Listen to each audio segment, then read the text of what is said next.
Peristiwa unik ini diunggah oleh akun TikTok Renaldi Kesuma pada Kamis, 30 Mei 2024, menunjukkan kondisi di halaman parkir lokasi wisata pada siang hari.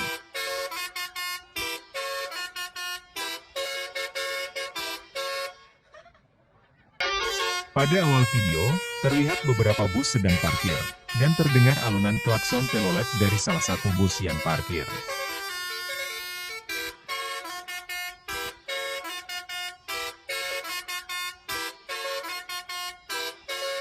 Keunikan terjadi ketika di depan bus tersebut, seorang pria merespon alunan klakson telolet dengan berjoget kegirangan, menikmati irama yang khas.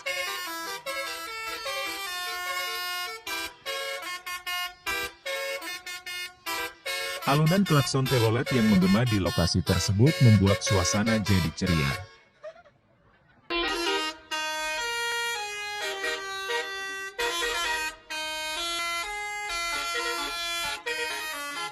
Perekam video dengan sigap mengabadikan momen unik tersebut.